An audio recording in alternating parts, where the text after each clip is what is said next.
Welcome back, adventurer. Tonight the stone is patient, not silent. Stone is almost never silent if one has the manners to lean close enough. It settles. It remembers pressure. It answers chisels with sparks and graves with coolness. It keeps the shape of vanished hands long after flesh has gone back to argument with soil. It knows where tunnels were widened in haste and where vaults were planned by minds that intended grandchildren not yet conceived to walk there safely. Dust remembers neglect. Stone remembers intention. Down here, beneath Waterdeep and beneath the cheerful fraud by which cities declare themselves permanent every market day at noon, the old masonry has been listening again. The shelves sit deeper tonight. The candles burn shorter and steadier, as though even flame understands that stone does not care to be rushed. Somewhere above us, a cart rattles over a street whose builders imagined it recent. Somewhere a guildmaster swears a contract he believes unprecedented. Somewhere a mason sets a block into place and congratulates himself on durability while standing atop foundations laid by people whose names his age would call mythic if it knew enough to be embarrassed. This is one of civilization's recurring vanities. It confuses surviving use with original authorship. You have returned to the Lich's tale, a Faerûn Lorecast. I am Aurelian Cantonine, Belnorn, Laura Warden, servant of memory, and one of the few remaining custodians willing to say that masonry is often more honest than monarchy. Kings lie, dynasties embellish, priests simplify. Stone tends to keep the load that was placed upon it, the crack that followed, and the repair that came too late. For a historian, it is pleasant company. Last time we walked through the founding time, that long, stern age in which Faerûn learned to live among unresolved inheritance. We watched the elves answer catastrophe with courts, hidden valleys, guarded forests, and at last, one renewed eastern realm in Cormantha. We watched the Underdark cease to be merely the destination of punishment and become a political world with cities, cults, markets, and ambitions of its own. We watched humans begin to turn old roads into new claims. And all through that episode, one people kept returning to the edge of the candlelight, never merely background, never merely incidental, the dwarves. The dwarves returned to ruined places and still called them duties. They vanished beneath mountains and still altered the surface. They lost kin to exile, slavery, collapse and corruption, and answered by building more roads. At the close of the last folio, I told you that this next descent would be under stone. I promised you kingdoms beneath mountains, clan compacts that outlast kings, and engineering so stubborn it would begin to resemble theology. I was not overselling the matter. Tonight we speak of the Dwarven ages, not simply a list of realms, though there will be many.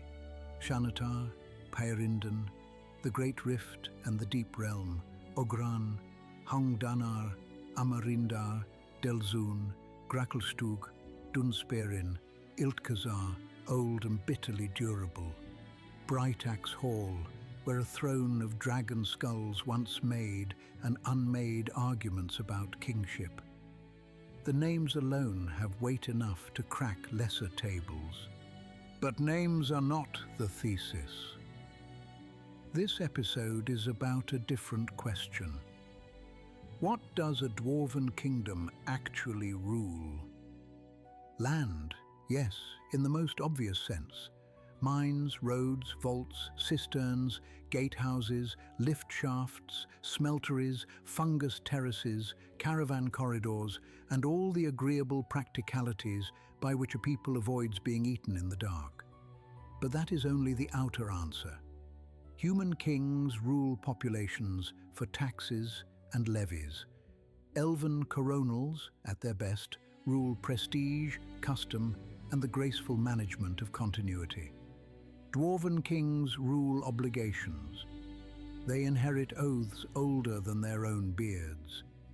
They sit on thrones that are less seats of personal magnificence than intersections of prior promises. They do not merely possess a mountain.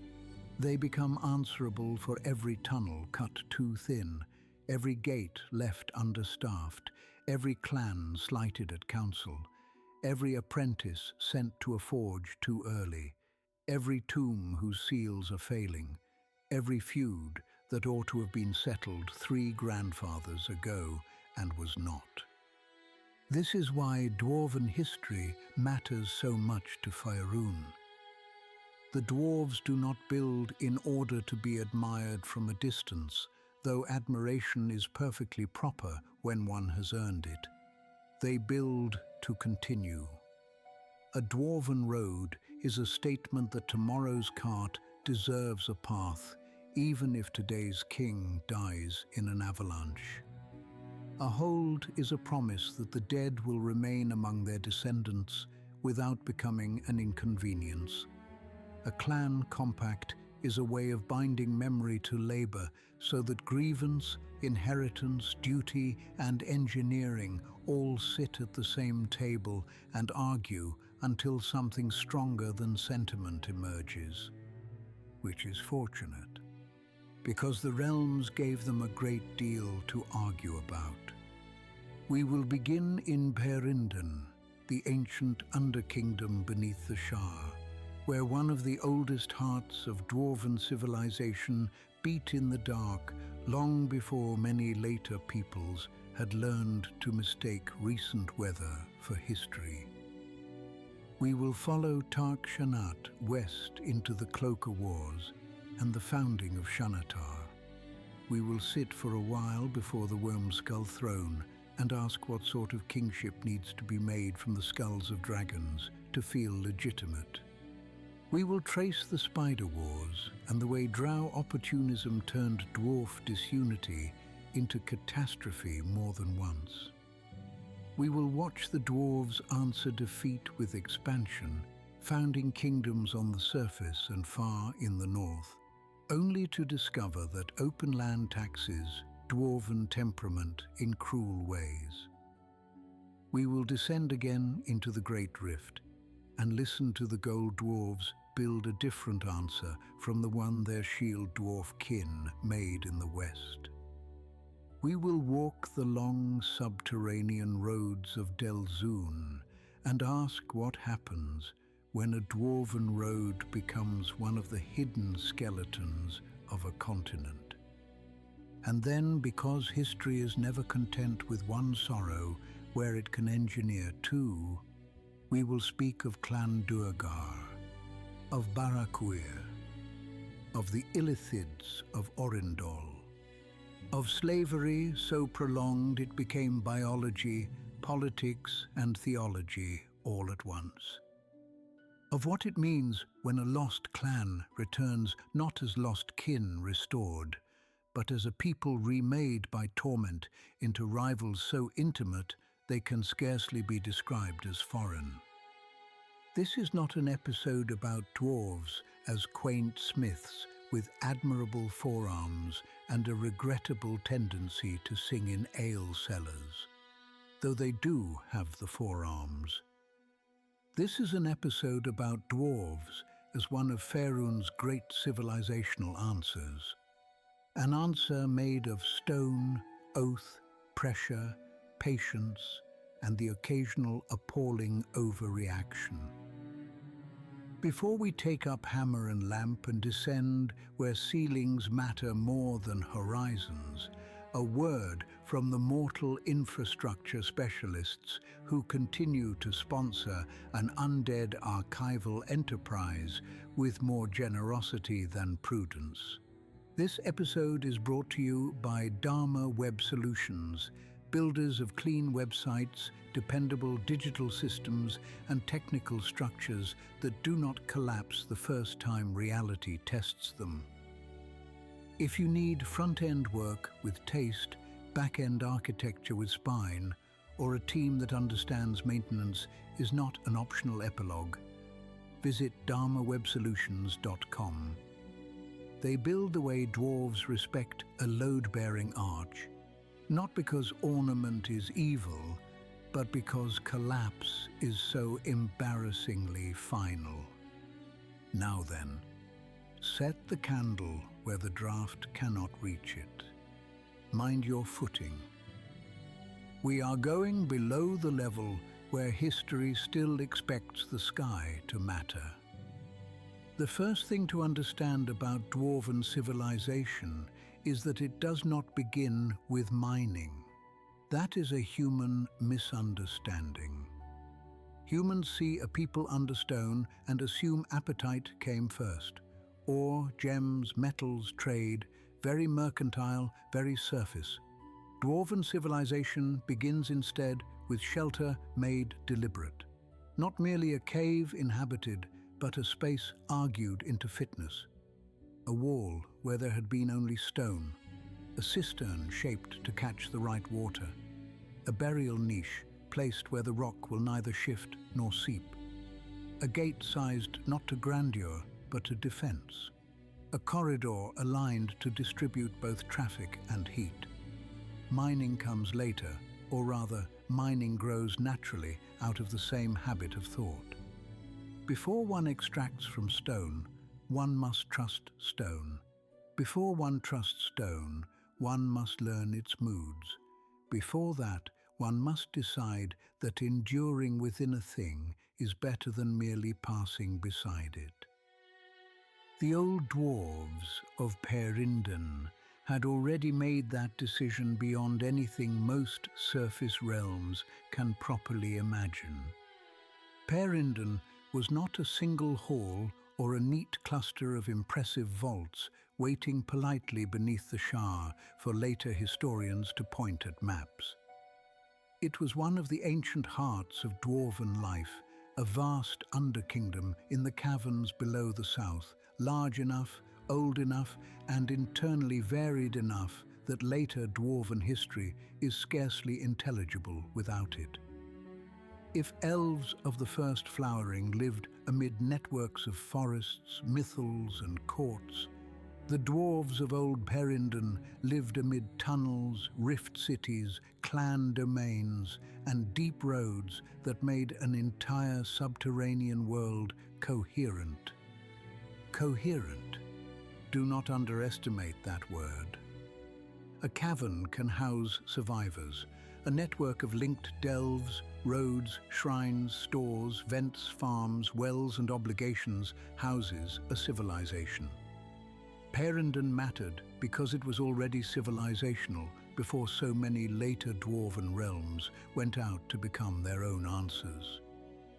The gold dwarves would later look back to it as ancestral legitimacy. The shield dwarves would look back to it as origin before migration. The wild dwarves of Chult would carry its loss in a more broken fashion. The Duergar, if they remembered honestly, would carry its fracture as accusation.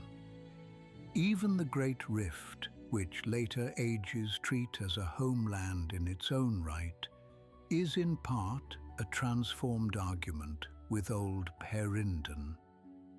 One may therefore think of Faerûn as both cradle and wound. That is rarely a healthy combination. Sometime around 12,000 years before Reckoning, as the Third Crown War gathered on the surface and dark elven ambitions bloodied forests above, a great dwarven migration pushed west out of Faerûn under the leadership of Tark Shanat. He is remembered as Tark Shanat the Crusader, which tells you at once both something true and something dangerous. Titles of that sort are excellent at wrapping motives in inevitability. Better to say this. Tark led dwarves out of Old Parindon toward the rift of Dulnadar, where cloakers and other horrors held sway. The struggle that followed became known as the Cloaker Wars.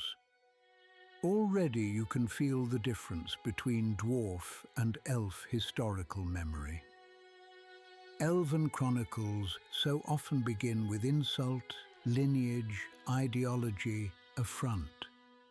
Dwarven annals begin with root, obstacle, occupation, response. This is not because dwarves lack pride.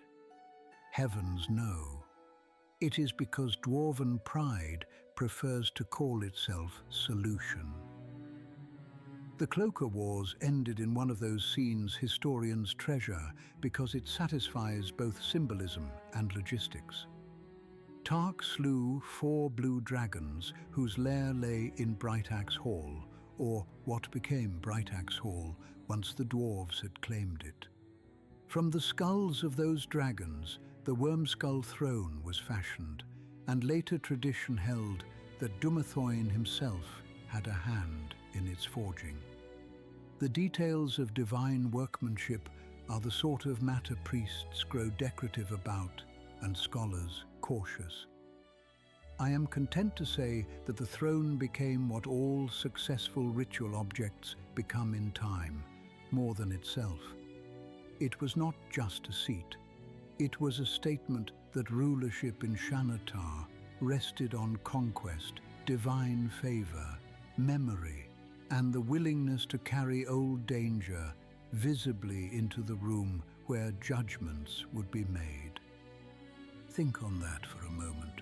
An elven throne of the great ages might be made to disappear into beauty so complete you forgot it was furniture. A human throne is often a piece of propaganda with cushions. A dwarven imperial seat built from dragon skulls does something much plainer and, to my mind, more respectable. It insists that sovereignty is not abstraction. It came at the cost of blood, risk, broken teeth, and a cavern won from things that meant to eat you. That is a very dwarven way to claim legitimacy. And so Alatorin was founded in the conquered rift of Dulnadar. Brightaxe Hall became its symbolic heart, and the first great age of Shanatar began. Now here one must resist the temptation to narrate Shanatar as though it sprang from Tark, whole, unified, and obedient. Empires are rarely born that tidy, and dwarven ones least of all. Tark had 8 sons. Each went on to found or shape one of Shanatar's great sub-kingdoms, and each sub-kingdom oriented itself around a different child of Moradin. Therein lies both the brilliance and the future trouble of Shanatar. It was never merely one kingdom. It was a compact of kingdoms. Baraquir, the Iron Kingdom, shaped by Laduga's harsher logic. Holorarar, the Gold Kingdom. Drakalor, touched by Abathor's dangerous glitter. Iltkazar, the Mithral Kingdom under Clangedin's sterner virtues. Korolnor, the Jewel Kingdom. Sondar, the Sea-Star Kingdom. Torglor, the Silver Kingdom. Ultoksamrin, the Zardazil Kingdom of Dumathoin. Sotharin, the Adamant Kingdom of Sharindlar. Alatorin at the center, loyal chiefly to Moradin and Beronar, with Brightaxe Hall as the imperial and ceremonial focus. This structure explains almost everything that follows. Shanatar was strong because it distributed excellence. Not every kingdom needed to be identical. Not every clan needed to prize the same craft, fight in the same manner, or pray in the same emotional temperature. Diversity within continuity can be a great strength when the oath binding it is sturdy enough. The different sub-kingdoms specialized, contributed, traded, argued, and together built one of the greatest dwarven powers in the history of Faerûn. They were also, inevitably, a federation of rival prides. Again, no mockery. Pride is not a vice by default. It is often simply memory-refusing humiliation. But when 8 powerful kindreds each believe their patron deity, their craft, their roads, their mines, their dead, and their way of pronouncing good sense are all marginally superior to the others, the oath joining them must be tended like a dangerous forge. This is where dwarven statecraft becomes magnificent and exhausting. For a dwarven realm is not held together by banner alone. It is held together by compacts, by carefully remembered obligations between clans, holds, priesthoods, and trade corridors, by mutual defense terms recited at births and funerals, by who maintains what bridge, by whose sons owe garrison service where, by which shrine keeps the genealogies that settle marriage disputes between lesser lineages 3 centuries hence, by how tolls are levied, how ore is apportioned, how burial rites are honored, how insult may be answered without becoming civil war. Yes, there is paperwork under stone. A civilization cannot survive on gravity and beards alone. Imagine daily life in early Xanatar, and you begin to see why the compact mattered. A child in Alatorin grows up in halls where central authority is visible, where emissaries and merchants from sister kingdoms arrive beneath carved vaults, where Brightaxe Hall is both legend and routine. A child in Iltkazar grows up amid mithril work, hard military expectations, and Clangadin's more openly martial devotions. A child in Draculor hears warnings about greed, because every people that worships near Abathor must speak of greed twice, once as temptation and once as practical reality. A child in Barakwir learns a sterner discipline, a more joyless emphasis on order, labor, and hard interiority beneath Laduger's regard. These children are all Xanatans. They are not all the same. And because dwarves live long enough for these distinctions to harden richly before individuals even approach old age, the imperial center must continually translate between deeply rooted local certainties. That is why I say dwarven kings rule obligations.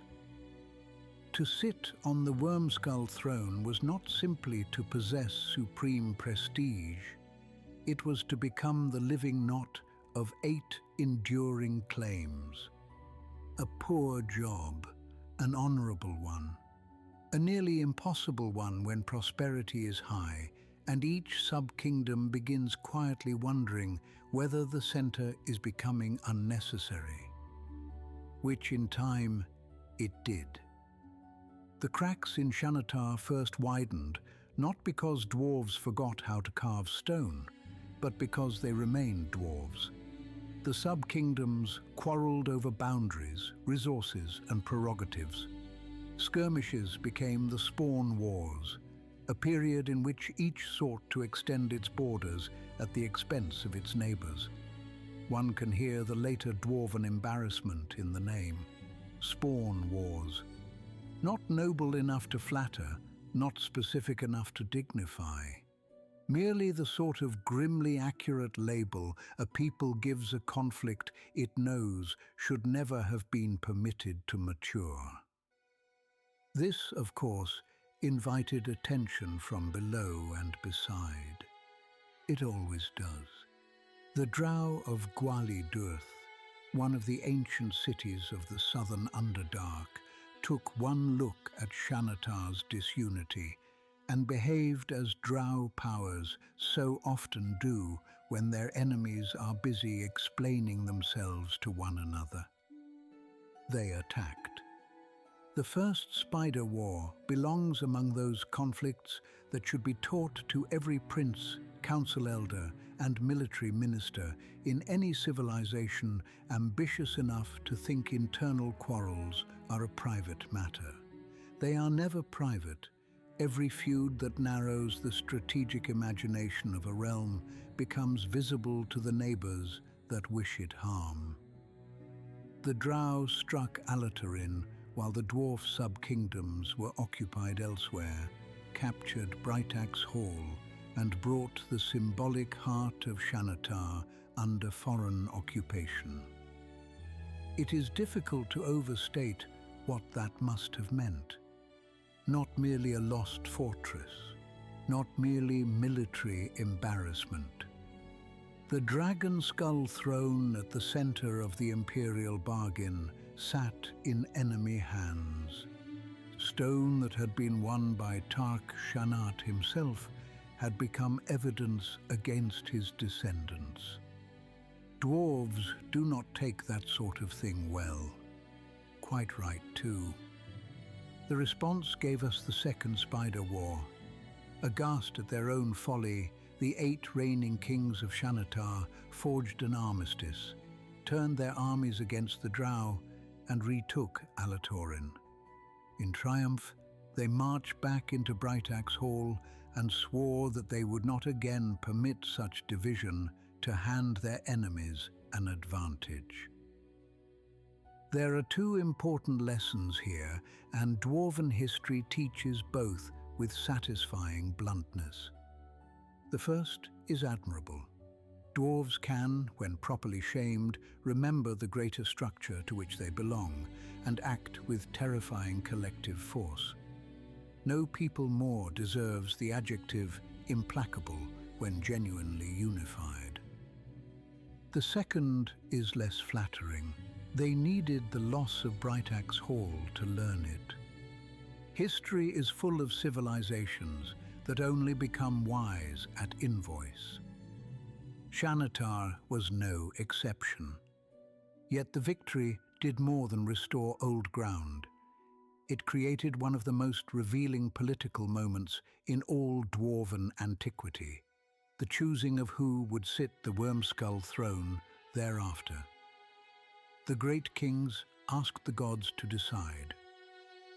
Dumathoin chose the king of Ultok Samrin. The hidden god of miners, secrets under the mountain, and quiet buried wealth thus became, in effect, patron of the imperial settlement, and later the chief god of the shield dwarves. A beautiful solution, also a troublesome one. Because gods, like old stones and long-lived peoples, have consequences. The choice elevated a particular moral temperament within Xanatar: patience, secrecy, endurance, the guarded wealth of the deeps, the dignified custody of what lies hidden. Excellent virtues in moderation. But remember Barakuir, remember Clan Duergar and their devotion to Laduger, a sterner and more joyless child of the Mondin Saman. They had already been harder folk, more rigid, more suspicious, more inclined to labor without delight. To them, the election was not merely pious resolution. It was an ordering of status. Every federation has one moment where a constitutional answer becomes an emotional grievance. The others are often so relieved to have solved the formal problem that they miss the spiritual resentment settling in the room. Thus, the Wormskull throne, artifact of unity, also became a measuring stick for alienation. I do not mean that Xanatar was doomed the moment Dumathoin's candidate prevailed. History is not a puppet theatre, and civilizations are not so cheaply fated. I mean something subtler and more dangerous. The Imperial Compact had been saved, but not all its members felt equally seen within the terms of that salvation. One kind of order had preserved the whole. Another kind of order had been quietly told it was lesser. The clan Duergar remembered. Dwarves, as the basic rules of our species would have it, remember practically for a living, but they are not all equally gifted at forgiving once the practical matter has been concluded. The grudge in Dwarven civilization is never merely temper, it is archival energy. It keeps the account open where premature sentiment would falsify the balance. At its best, this prevents convenient forgetting. At its worst, it becomes a method by which the dead continue governing the emotional economy of the living. Again, civilized people are very good at calling this principle by other names when they like the result. The restored Xanatar that emerged from the Second Spider War entered what later annals call its Second Great Age. Unified externally, expansive, formidable, and still threaded with internal distinctions. Deep Xanatar spread beneath the lands later called Amn, Tethir, Kalimshan, Erlkazar, and the Alimir Peninsula.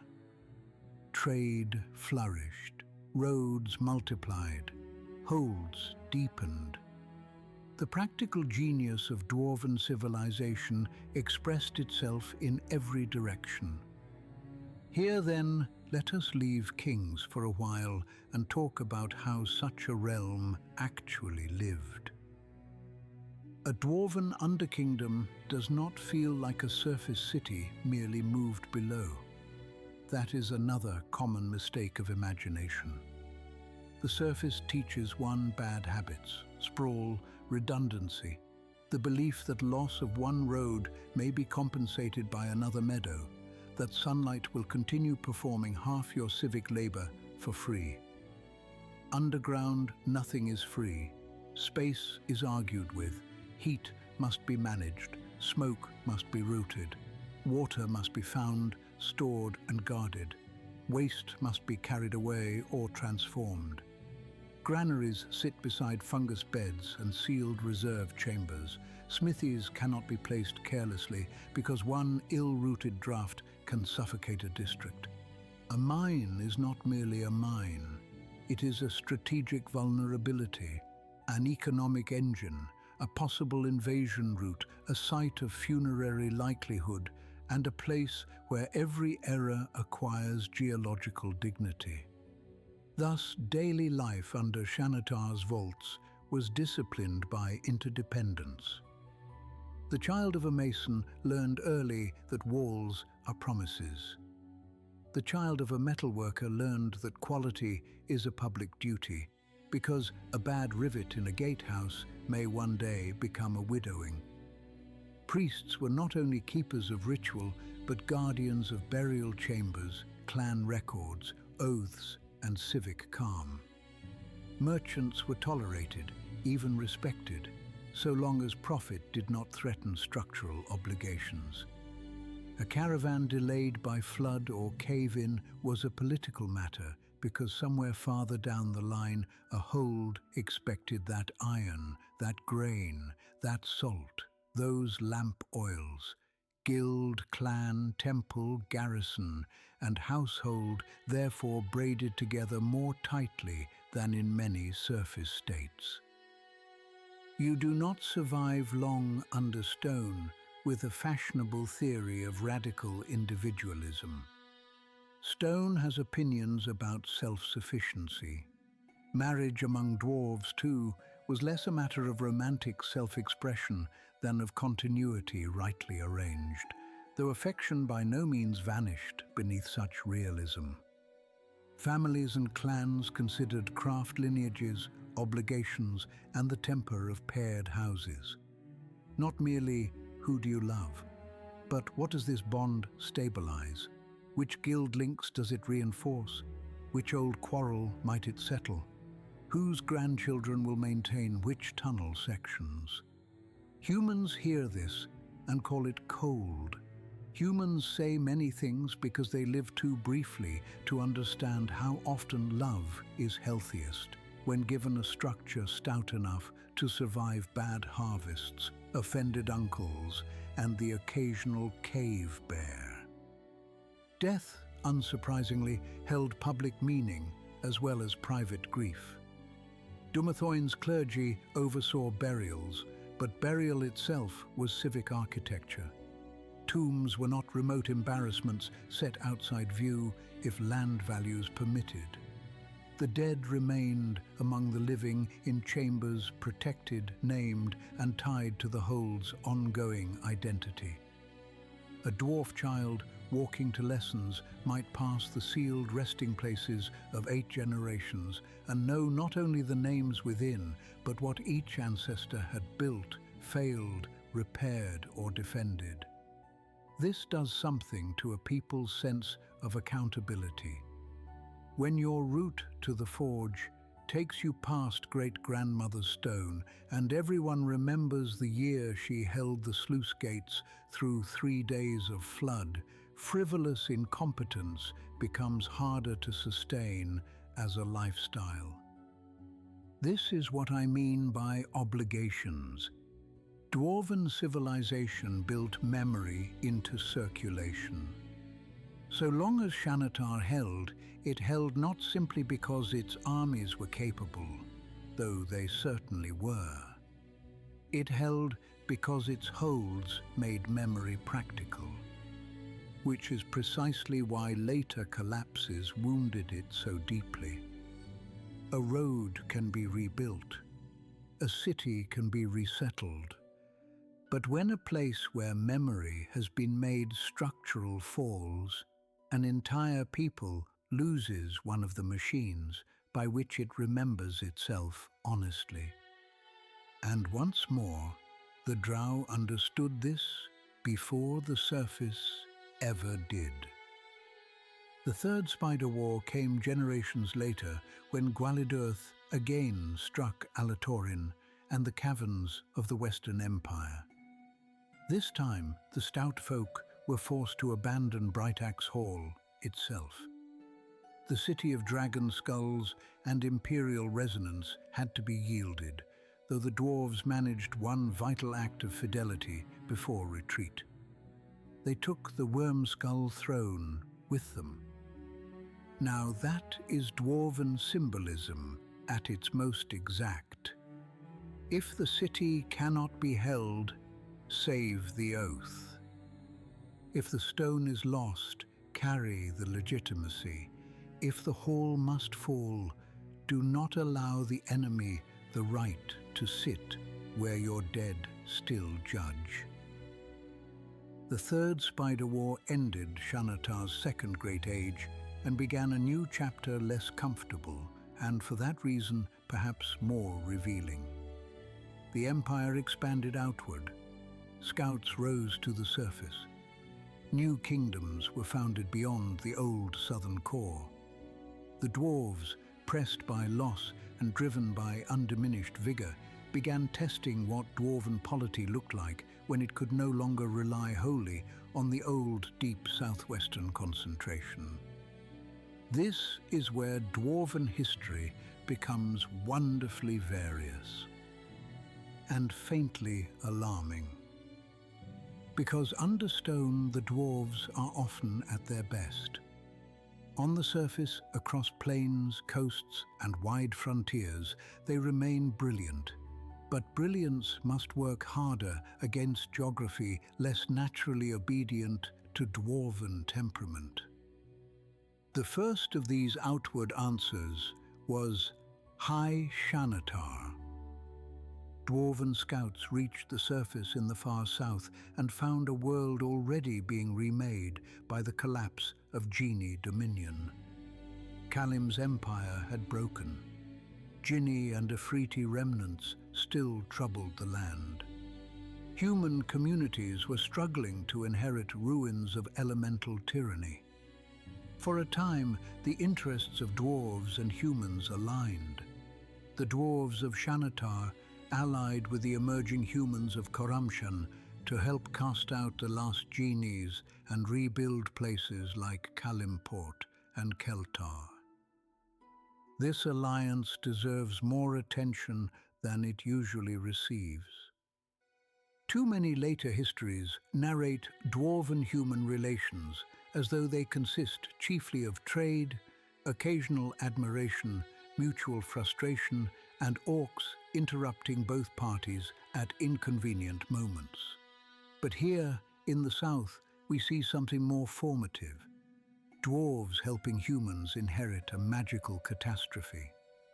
Humans learning statecraft in the presence of a people who understood roads, strongholds, and continuity at scales the younger race had not yet mastered. This was not friendship in a sentimental tavern song sense. It was shared necessity, and shared necessity is often the most historically fertile kind. It did not last. Of course it did not. The rulers of Khorramshan soon turned toward darker gods and less trustworthy appetites. What had begun as alliance curdled into suspicion and then into the sort of long strategic incompatibility that makes later chroniclers mutter about inevitability. Around -5,960 reckoning, the dwarves established High Shanatar north of the Marching Mountains, extending their reach above ground into a realm intended to anchor dwarven power beyond the old deep holds. There is grandeur in that move. There is also warning. A surface dwarf kingdom must defend horizons. Do you know what a horizon is to a people raised chiefly by vault and tunnel? It is a very large promise with no ceiling. Surface land demands breadth of attention. Patrol lines lengthen, roads are visible to enemies. Weather becomes not merely inconvenience but military factor. Agriculture cannot be tucked behind stone quite so easily. Cavalry matters differently, so do rivers, fields, and the maddening fact that one can be attacked from directions not pre-approved by architecture. High Shanatar endured for millennia and should not be dismissed as some doomed experiment. It proved that dwarves could indeed establish durable power above ground when anchored by old discipline and backed by deep resources. Yet its eventual fate also proves the cost of such visibility. A looted tomb and the escalations that followed helped sour relations with the humans who would later become Kalishites. And after long expansion by Kalimshan, the last known dwarves of High Shanatar fell on the slopes of the Sulduskun around -2600. Before yielding entirely, the dwarves sealed the last known surface entrance to Deep Shanatar. One hears the culture in that gesture. If the open world cannot be trusted, close the door and leave your enemies the weather. The same age produced other experiments, each answering geography with a different sort of dwarven stubbornness. Ogran was founded on and under the plains of Tun in central Faerûn. Vast, difficult to defend, stretched between surface and subterranean concerns, it reminds us that dwarf ambition was never wholly content with neat mountain enclosures. Ogran's reach was impressive. Its strategic problem was simple enough to insult a military academy. Too much realm for too few dwarves. The farther a stout people extends beyond the terrain that naturally multiplies its defensive skill, the more every road becomes a liability as well as an asset. Ogran stood for centuries, but one can feel in its history the strain of breadth. A dwarf road across open land must justify itself every season.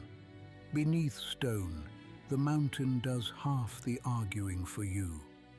Then there is Hongdanar, And here the record turns strange, in the particular way only the realms can manage without blushing. Hungdana was a seafaring dwarven realm on the Sword Coast, a coastal dwarf kingdom. Mariners under runed banners, ships crewed by people more at home with hammer swing and tunnel echo than with horizon glare and tide. I confess a certain fondness for them, perhaps because every civilization's most revealing moments arrive when it attempts the thing it was not obviously designed to do. And yet, the sea took its price. Later traditions say Hungdana remained vigilant against the beasts and threats of West Faerûn for long years, but that in time the sea itself drove many of its folk toward madness. Ship after ship failed to return. The realm dwindled. Only small fishing boats that never lost sight of shore remained dependable. Whether one reads this as literal sea madness, as the accumulated trauma of coastal war, as isolation, as maritime overextension, or as some confluence of all these, the underlying point is clear. Dwarven adaptation is real. It is not without cost. I do not romanticize cultural fit. Peoples can and do learn beyond old terrain, but terrain exacts tuition. Hungdana paid it in a currency too cruel for posterity to count accurately. What ties High Shanatar, Ogran, and Hungdana together is not failure, though all three would fall in time. It is experimentation. The dwarves of these ages refused the lazy notion that a people forged below stone must therefore remain intellectually or politically provincial. They tested plains, coasts, surface alliances, distant roads, maritime defense, and mixed economies. Some of those experiments opened whole futures. Some broke under pressure's dwarven temperament, and demography met with less grace than within a mountain's discipline. But even their failures mattered. For when a dwarf realm falls, it seldom leaves mere emptiness. It leaves tunnels. It leaves worked stone and cut passes and old knowledge embedded in root. It leaves fortification sites future polities may seize, fear, trade through or plunder. It leaves clan diasporas. It leaves techniques. It leaves warnings expressed in architecture. Human states especially inherit such remains hungrily. Later cities, roads and trade networks across Faerûn stand upon dwarven prior work far more often than their own patriotic myths would comfortably admit. This, again, is why dwarven history is never only dwarven. A tunnel built by a king forgotten in song may still determine the prosperity of a human market 1,000 years later. An abandoned hold may become an orc fastness, a wizard's laboratory, a dragon's treasury, or an adventurer's career. A sealed gate may preserve a frontier above by denying what lies below an easy road to it. Dwarven ages are full of these indirect dominions, places where the dwarves cease to reign visibly but continue to structure the possibilities of everyone else. Yet to understand the most successful southern answer, we must return to old Bhairinden and to disaster. For while Tark Shanat had gone west and founded the great shield dwarf tradition of Shanatar, many dwarves remained in the old caverns below the Shar. Then the Drow of Talantiwa overwhelmed Bhairindon's dwarves and took the Rift City for their own. Some survivors fled southward toward Chult, where over time their descendants would splinter into smaller tribal groups and later become known as wild dwarves. That alone is worth noting. Not every dwarven response to catastrophe is urban reconstruction. Sometimes a people are broken so sharply by loss that the whole life itself is left behind, and the survivors learn jungle, hunt, and movement instead. But the greater transformation came with the collapse of Faerûn itself. Around the broad era that made the Great Rift, the roof of the colossal cavern system fell.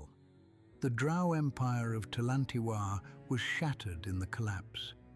Great depths became open wound. The land itself split into the tremendous feature later generations would simply call the Great Rift. From a surface perspective, this is geography. From a dwarven perspective, it is an ancestral judgment rendered in stone. The Drow were broken. The old enemy's conquest of dwarf inheritance was quite literally brought down around them. Gold dwarf traditions favor the explanation that Moradin himself struck the roof and reclaimed what had been profaned. Other scholars, with all the tedious dignity of specialists, suggest that Drow misrule, magical strain, and unstable foundations did the work. I do not insist on certainty where the record grows theological. What matters is the consequence. The heirs of old Faerûn returned, and in the Great Rift they founded the Deep Realm. Now we arrive at one of the most important divergences in dwarven culture anywhere in Faerûn. Shield dwarves and gold dwarves, western wound and southern continuity, cousins formed by different calamities. The gold dwarves built from return rather than flight. Their kingdom in and around the Great Rift held firm across millennia with a security their northern kin often lacked.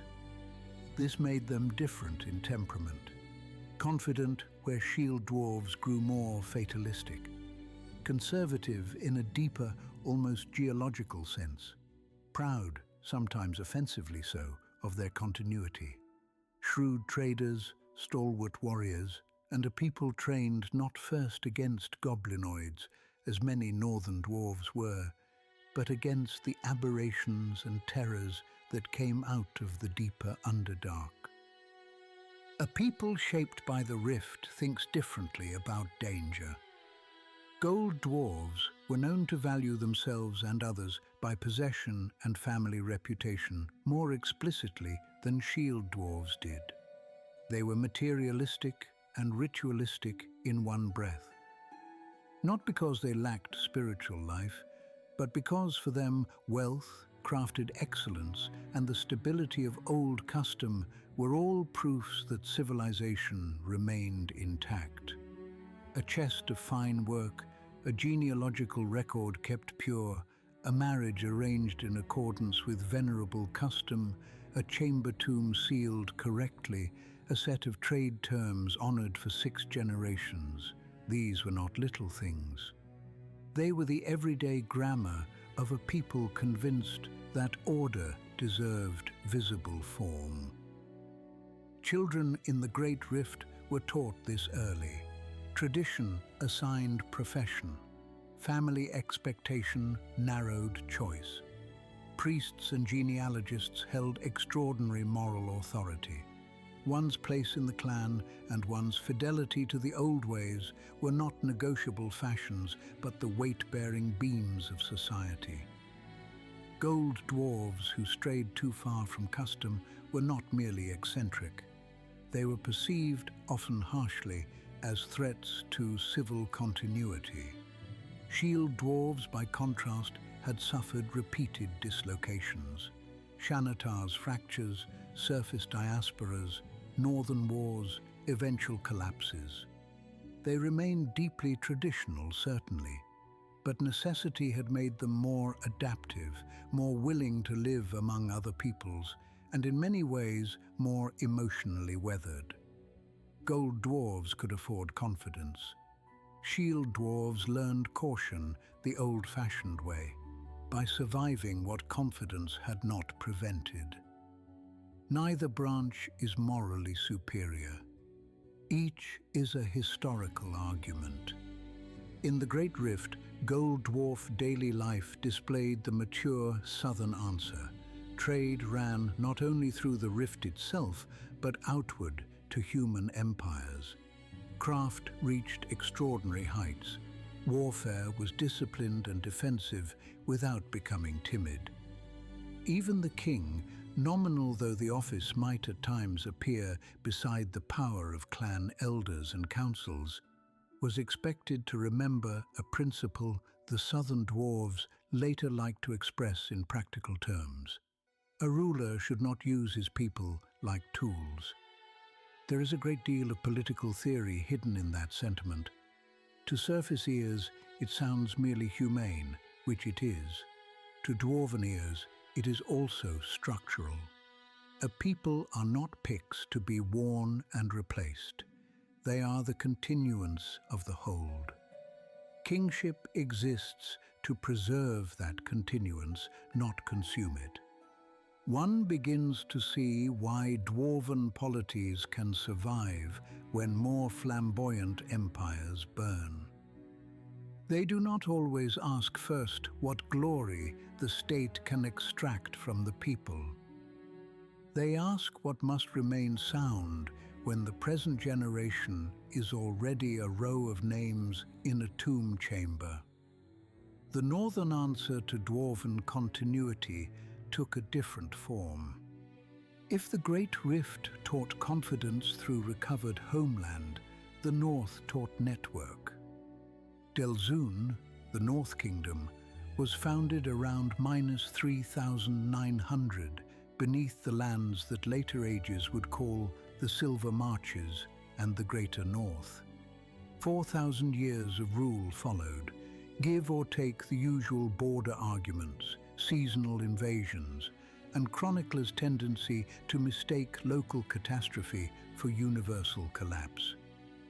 Delzoun mattered not only because it was long-lived, though longevity is its own kind of proof. It mattered because it made roads and holds into one coordinated northern system. The Faerûn, the great underground roads of Delzoun, remain one of the least properly appreciated feats in the realms.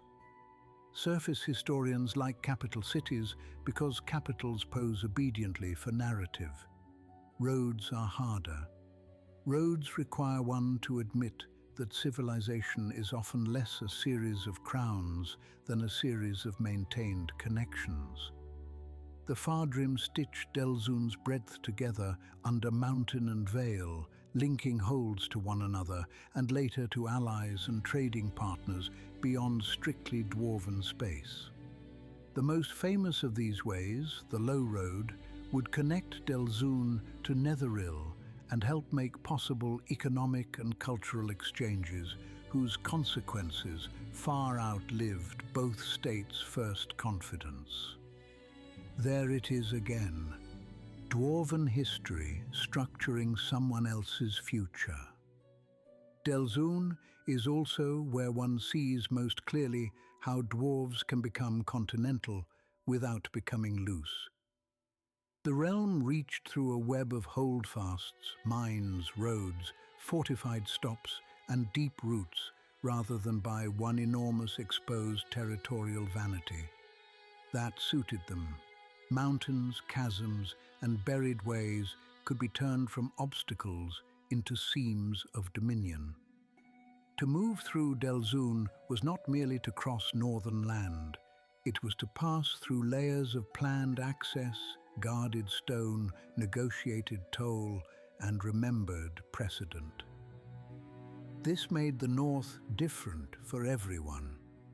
Elven realms such as Illifarn and Erlan did not deal merely with nearby dwarf halls. They dealt with a road-bearing civilization whose underways could shift trade, troop movement, and frontier viability across huge distances. Humans, when they later grew more powerful, did not encounter the North as empty opportunity. They encountered it already underwritten by Dwarven workmanship. Even orc migrations had to reckon with holds and passes shaped by prior stout labor. Again I say, Dwarven kingdoms rule obligations.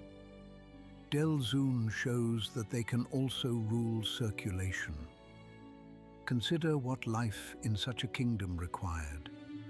A hold in Delzoun could not think only of its own food stores and wall thickness. It had to think of the road beyond, of whether a farther citadel had enough lamp oil to make it through thaw season, of whose patrols swept which galleries, of what caravan laws would govern mixed traffic when human merchants from Netheril or Iliskan traders came down to bargain, of how much privacy a clan could demand before security gave the request a polite but unyielding no. Even local education served larger coherence. A child had to learn not only the songs and dead of the home hall, but the route names, way signs, allied clans and watchwords of neighboring sections of the realm. A road state makes map readers of its children. This is one reason Dwarven youngsters are often less sheltered than sentimental outsiders assume. They may be held close by family and clan, yes, but closeness under a hold is not ignorance. It is induction into a functioning system. You learn where the vents feed. You learn which lanterns mark the path toward the cistern district, and which toward the old burial galleries. You learn which hammer sign on a wall means approved passage, and which means sealed, because something below has started to think about you in a predatory manner. You learn what clan's token must be shown at which gate, and because dwarves are not fools, you learn all this with repetition severe enough to embarrass a human nursery master. The result is a people who carry infrastructure in memory. That is no small inheritance. Delzoun also reveals Dwarven pragmatism in dealing with younger powers. The North Kingdom traded with Netherese humans and with neighboring elves. These relations were not equal in aesthetic sensibility, which I mention chiefly because it amuses me. Imagine, if you will, a Netherese arcanist with sleeves embroidered at intolerable expense, attempting to explain elegance to a Delzoun engineer whose bridge has survived 3 cave-ins, 2 demon infestations, and 1 succession crisis. Yet trade occurred, knowledge moved, goods flowed. The low road became not just a route, but a diplomatic fact. Amarindar, too, sister kingdom to Delzoun beneath the Grey Peaks, and North Dark, initiated trade relations with Netheril, which tells us much about Dwarven confidence in their own terms. They did not fear younger human magic so much as negotiate with it. For a while. Amarindar is worth dwelling upon because it displays one of the more admirable dwarf traits, wealth without softness. The realm drew adamantine from beneath the Grey Peaks and became famed for ever-bright armor and high craft. Smaller than Delzoun, less continent-shaping, it nonetheless stood as a prosperous northern power whose relative security against some of the North's worst surface ravages allowed refinement without surrendering hardness. Its mines were deep, its work exact, and its position enough removed from certain orc corridors to preserve stability longer than less fortunate cousins enjoyed. But dwarves never live in a world where any advantage remains uncontested indefinitely. The North Dark below, like every other part of the Underdark, maintained its own opinions. Drow, Illithids, deep dragons, Tanaruk's in later ages, and other residents of profound discourtesy all took turns contesting Dwarven permanence. Amarindar survived long by responding as dwarves do, with stone, steel, named lines of succession, and the conviction that if an enemy intends to come through your gate, it should at least be made to regret the route. One should not smile at such determination. One may, however, respect it in the only proper way, by not pretending it was always enough. For the dwarves of the north suffered heavily too. Delzoun would in later ages fall under orc pressure and the broader attritional malice of the frontier. Its legacy would fracture into later holds and successor states whose names still stir the blood of many a sensible adventurer. Citadel Adbar, Felbar, Sundarbar's dwarven inheritance, Gauntlgrim's terrible glory, Mithril Hall's losses and recoveries. Amarindar, too, would eventually be overrun by horrors linked to Hellgate Keep and the deep tunnels beneath the high forest. But note the pattern. Even in falling, the great dwarven road states do not vanish cleanly. They persist by shards. This is not incidental. It is one of the defining strengths of dwarven polity. A human empire often collapses center first. Courts rot, tax lines fail, provincial loyalties loosen, and suddenly the state becomes mostly banner with very little bread. Elven realms can become so dependent on a central ideal, a mythal, or an aristocratic consensus, that when the heart is wounded, the beauty remains longer than the political vitality. Dwarven kingdoms, by contrast, often contain within themselves many semi-durable local continuities, holds, clans, road wards, craft traditions, tomb custodianships, fortified chambers, that can survive the death of the larger crown. This makes collapse less theatrical, also more prolonged. A dwarven kingdom can spend centuries dying in fragments while still producing outbursts of heroism, trade, warcraft, and stubborn family life that look to outsiders almost indistinguishable from health. There is a lesson there for historians. One should be careful what one calls fallen. Amarindar and Delzoun, taken together, also teach something more intimate about dwarven time. In a northern hold, seasons above matter, but not quite as sovereignly as they matter to men in open valleys. What matters more are stores, patrol reports, ore yields, bridge integrity, and news from the next section of road. Children measure year not only by thaw and harvest in the fields of allied humans above, but by the reopening of a pass, the deepening of an upper shaft, the annual re-blessing of the tomb forges, the return of merchant companies from distant way stops, the rotation of militia service, the ceremonial inspections of old rune gates. One lives seasonally and architecturally at once. This dual calendar shapes temperament. Dwarves are sometimes called slow to change. Humans say this as though it were automatically deficiency. More often, it is proportionality. A hold does not alter quickly because its changes do not end with policy. They echo through load-bearing stone, funerary arrangement, labor schedules, marriage expectations, route patterns, guild power, and defense. Under such conditions, rash reform is not bold. It is murder with optimistic stationery. So dwarven conservatism, while often maddening to outsiders and occasionally to dwarves themselves, must be understood as partly infrastructural. The more tightly bound a civilization's systems are, the more change resembles excavation beneath a crowded chapel. It can be done, it should be done when necessary. But any leader proposing it had better have very good drawings and a stronger argument than novelty.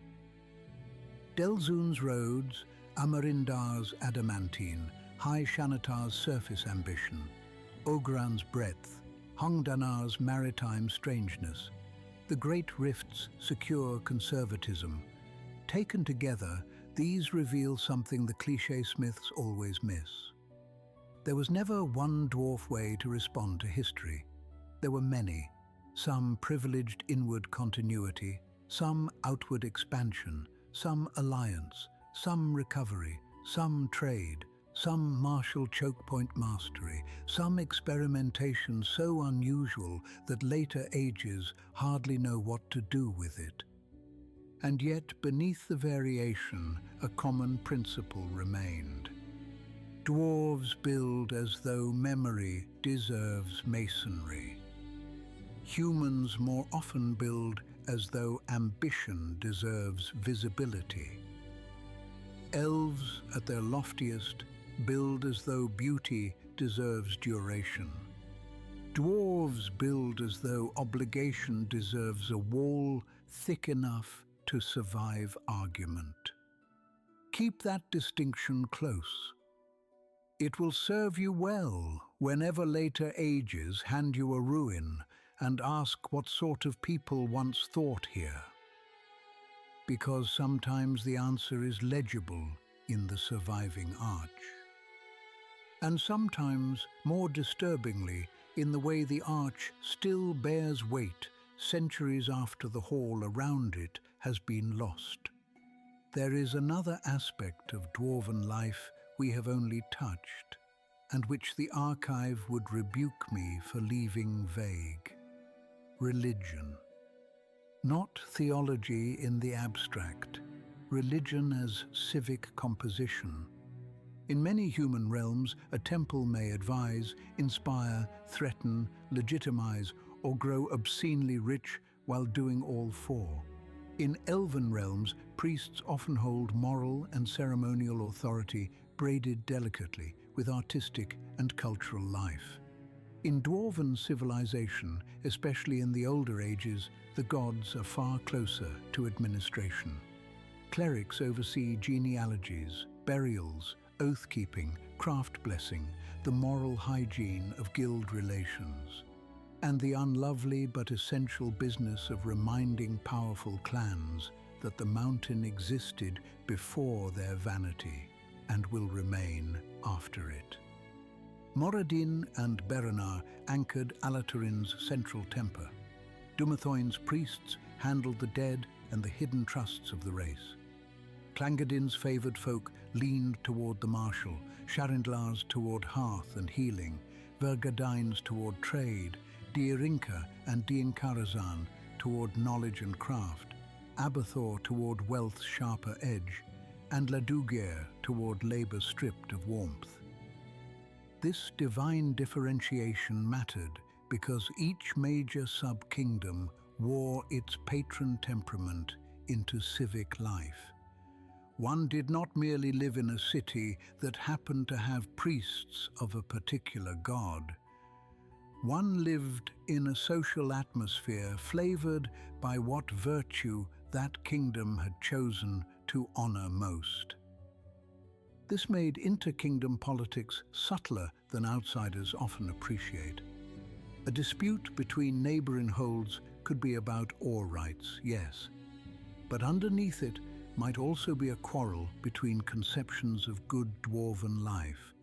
How open should wealth be displayed? What risks are acceptable in exploration? How forgiving should the center be toward local exception? How much should kingship privilege the hidden and the enduring versus the enterprising and the acquisitive? Dwarves argue these things with less poetry than elves, but often with more candor. And because every answer ends up cut into actual stone, the stakes remain satisfyingly real. If Shanatar and Delzun reveal dwarven greatness in compact and circulation, the history of Clan Duergar reveals what happens when obligation is severed and memory is left to ferment in captivity.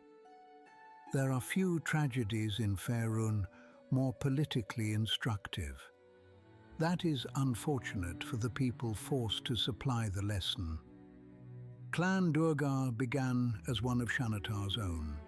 Their sub-kingdom, Barraquir, the Iron Kingdom, honored Laduguer and developed a harder, more rigid civic style than many of its sister realms.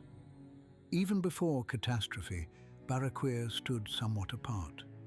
Its rulers grew increasingly severe. Rivalries with neighboring sub-kingdoms sharpened.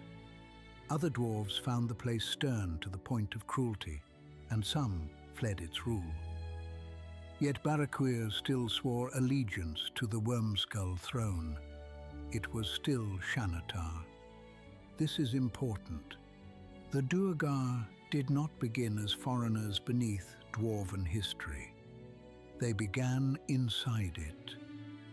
Then came the Mindstalker Wars. Around the era after the fall of Talantiwar and during the struggles that followed in the south, the Illithids of Orindol struck the eastern sub-kingdoms of Shanatar. The Mind Flayers were driven back in the end, but war in the Underdark is rarely tidy, even in victory. Barraquir had been cut off during the fighting. When the surviving dwarves came to see what remained, they found the caverns empty. Clan Duergar had been carried away into Illithid thraldom. I want you to hold that image a moment. Not a battlefield littered with the dead. Not a glorious last stand with enough banners to flatter posterity. An empty kingdom. That is a different kind of horror. A hall where the tools still hang, doors sealed or half open, shrine fires gone to cold ash, tables perhaps still standing. No final bodies to bury properly, no easy proof for vengeance, merely absence where a people used to be. Any society built on lineage, burial, and named continuity would find such a loss especially intolerable. The dwarves of Shanatar had not only lost kin, they had lost the ability to complete their obligations to those kin. Under the Illithids of Orindol, the captives of Clan Duergar suffered for millennia. Here we must proceed carefully.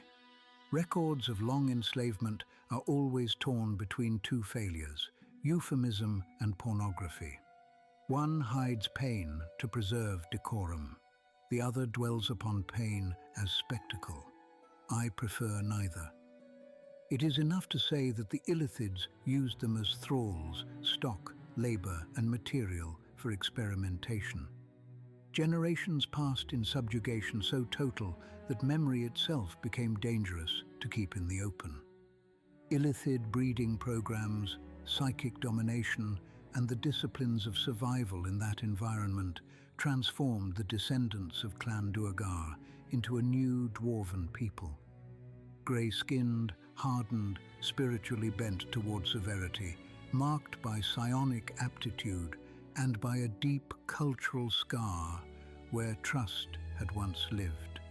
This is the part of the story surface moralists always mishandle. They like clean binaries. The Duergar are evil, they say, as though that resolves the matter. Well, often they are. Their cities are brutal. Their politics are cruel. Their use of slavery, conquest, and calculated domination is not a misunderstanding in need of kind editorial correction. But to leave the account there is to falsify the history. The Duergar are also a people whose earliest collective memory is not simply exile, as with the Drow, but captivity under a species that treated mind, body, and lineage as editable resources. A civilization so formed will not emerge gentle. It will emerge armored against vulnerability itself. That is what Laduguer's harsh theology offered them, a god for whom toil mattered more than delight, endurance more than beauty, hardness more than comfort. Later traditions also speak of bargains with darker powers, even devils, aiding their liberation or further shaping their spiritual caste. Some records emphasize divine intervention by Laduga and in later eras by Duerra. Others emphasize revolt and opportunity. The exact mechanism of their escape from illicit mastery remains less clear than one might wish. What is clear is that around the later founding time, they broke free and spread into the Underdark as a distinct people, not restored dwarves, not corrected dwarves, a new political reality. This is the point at which many surface chroniclers become lazy. They hear that the Duergar were once shield dwarves and promptly begin telling sentimental little stories about a fallen cousin race waiting, perhaps unconsciously, to be redeemed by memory. I advise against this. The Duergar do remember. They remember in iron. They remember in hatred. They remember through institutions built to ensure helplessness never happens again. That is not the same thing as wishing to return. In some ways, the Duergar define themselves against return. Consider their values. Beauty becomes suspect because beauty did not save Barraquir. Trust becomes weakness because trust invited chains.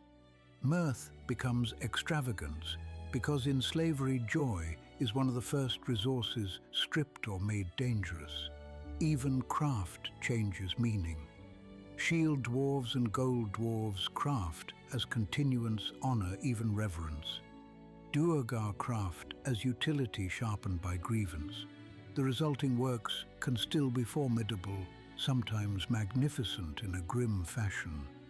But the spirit in them differs. One feels a people who measure worth by what can dominate, endure, or be weaponized. This is why Duergar architecture and polity so often seem to surface observers like dwarfhood with the hearth removed. Because in a sense, that is exactly what they are. Yet do not sentimentalize the hearth too quickly on the other side either. Shield dwarves often blamed themselves only incompletely for Barraquir's loss. Duergar, for their part, blamed the shield dwarves for abandoning them. Both positions contain enough truth to remain historically poisonous. Barraquir had grown estranged even before Orindal struck. Xanatar was not able, or willing, perhaps, depending on how darkly you read the silences, to reclaim it in time. The Duergar suffered the consequence. Later generations on both sides inherited accusation more readily than empathy. This, my apprentice, is how kinship becomes one of history's most efficient engines of cruelty. Enemies born strangers can be bargained with. Enemies born inside the same house know exactly which words to use. The Duergar spread. In the north, grey dwarves founded Gracklsta, the city of blades, around -3717. There, on the Dark Lake's harsher margins, arose one of the great industrial powers of the Underdark. Foundries, smoke, metal, clan lairds, hard order.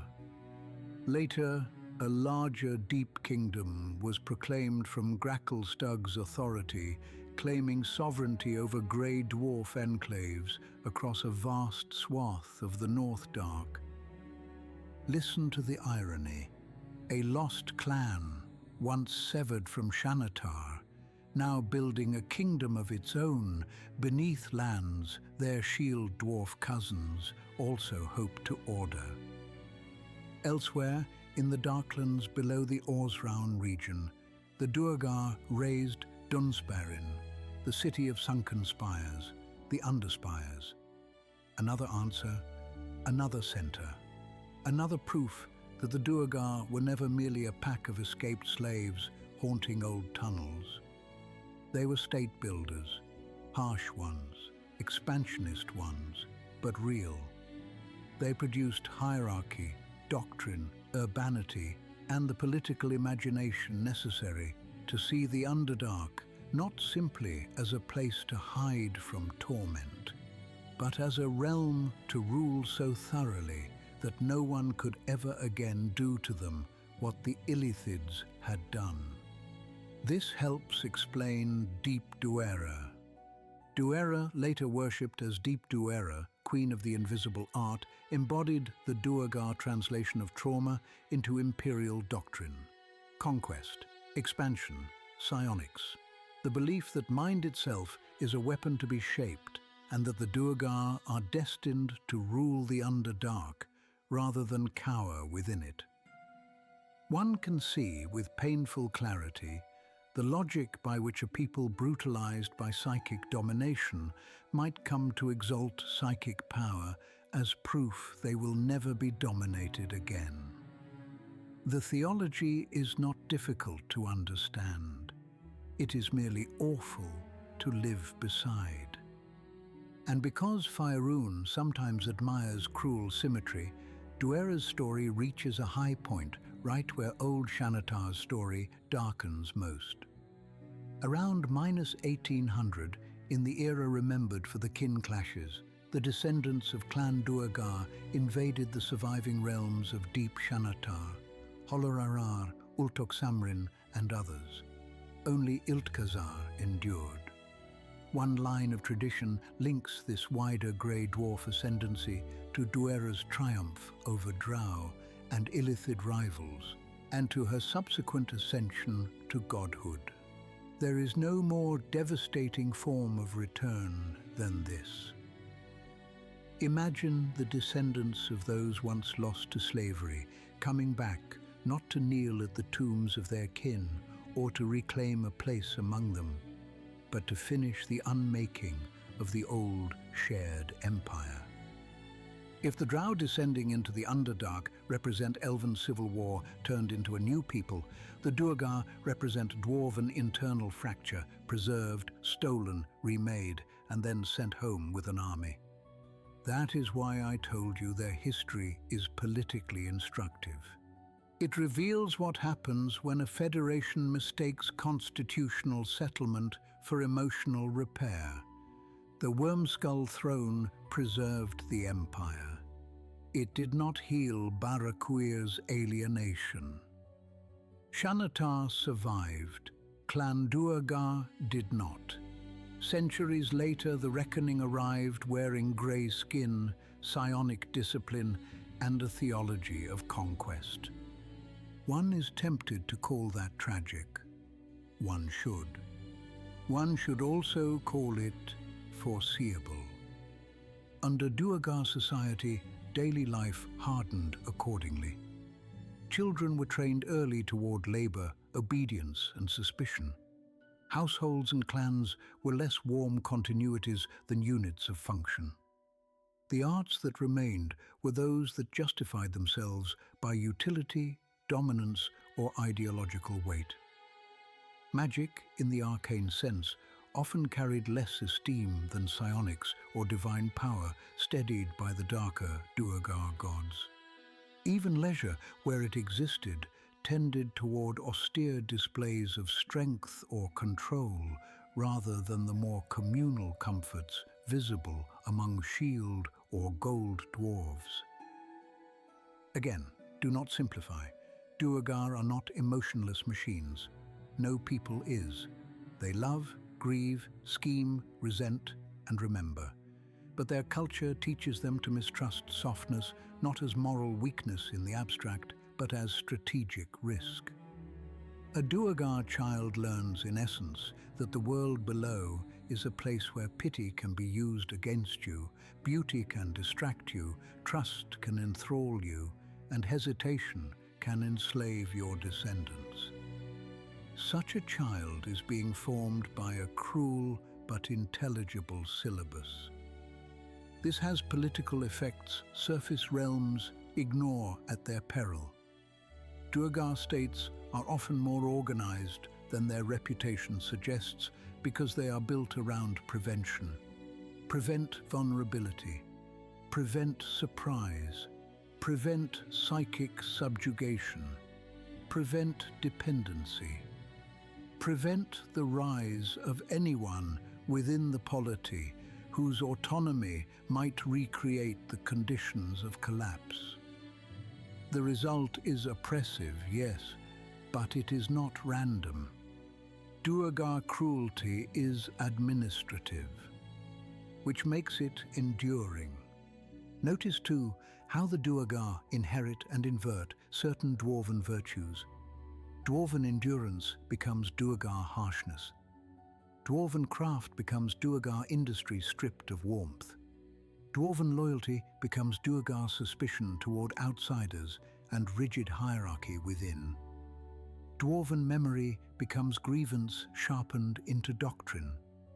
This is what makes them so painful a subject for their surface kin. They are recognizable. The resemblance is not flattering. And yet even here, history does not wholly surrender to simple hatred. In much later ages, during the War of Gold and Gloom, gold dwarves of the Great Rift and Duergar forces contesting Old Shanatar discovered ancient runestones detailing the fate of Clan Duergar and the betrayal that had contributed to the fall of their kingdom. The Illithids of Orindol, fearing what such recovered truth might alter, unleashed thralls against both sides. In the aftermath, one gold dwarf commander offered surviving Duergar a place among his own company. Do not over-romanticize the gesture. It did not erase millennia, but it matters. Even after ages of war, some dwarves could still distinguish between condemning what the Duergar had become and recognizing what had been done to them. That is rarer in history than it should be. Most peoples prefer clean hate. It requires less scholarship. So when you hear of the Duergar in later adventures, as slavers, mercenaries, tyrants, engineers of infernal machines, grey shadows with iron law in their bones, remember that they are not merely monsters with a dwarf-shaped silhouette. They are one of Faerûn's clearest examples of how oppression can produce a people who answer never again by becoming dangerous to everyone nearby. This does not acquit them, it explains them. And explanation, though less emotionally satisfying than denunciation, is the archive's first duty. What then ties Shanatar and Delzun, the Great Rift and Amarindar, High Shanatar and Hongdanar, Shield Dwarf and Gold Dwarf and Duergar into one intelligible civilizational thread? Not simply blood. Blood is useful for ancestry and intolerable at dinner if relied upon too much. Not language alone, though Dwarvish and its dialects carry a weight few outsiders fully appreciate. Not even stone by itself. Stone is medium. The thread is oath. I told you at the beginning that Dwarven kingdoms rule obligations. Here is the deeper shape of that claim. A Dwarven oath is not merely a promise between two presently breathing parties. It is a placement of future load. When two clans swear terms of support, apprenticeship, mine access, burial reciprocity, trade passage, or military aid, the oath is made with the assumption that descendants not yet born will inherit duties under it. Dwarves, therefore, do not lightly distinguish between politics and morality. To fail politically may simply be error. To fail an oath is to disorder time. This is why their histories are crowded with compacts, keepsakes, regnal tokens, runestones, tomb records, and maddeningly detailed lineage accounts. Each functions as a fastening. Humans often think such things ceremonial until the year they need proof of who owes what to whom. When the bridge is down, the gate captain is dead, and three neighboring holds disagree about whether this militia company can legally cross their boundary armed. At that point, ceremony becomes engineering. Take the Wormskull throne again. It is easy to narrate it as a flashy relic. Dragon skulls, obsidian power, divine provenance, excellent material for a bard with too much ale and not enough accuracy. But the throne's deeper function was contractual. It embodied the agreement that however proud the sub-kingdoms became, however differently they prayed or mined or traded, there remained one recognized imperial knot through which the highest legitimacy flowed. To remove the throne from a fallen Bright Axe Hall was therefore to save more than an heirloom. It was to preserve the legal and moral possibility of continued common cause. The same applies at smaller scale throughout Dwarven life. A gate key is not only a key, it is a sign of entrusted duty. A masterwork hammer passed from parent to child is not only a tool, it is a statement that craft obligation continues through lineage. A tomb sealed under Dumathoin's rites is not only respectful burial, it is a covenant that memory will not be casually mislaid for convenience.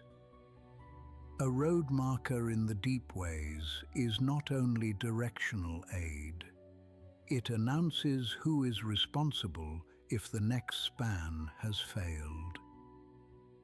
Perhaps now you understand why Dwarven grudges last. They are the shadow side of the same system.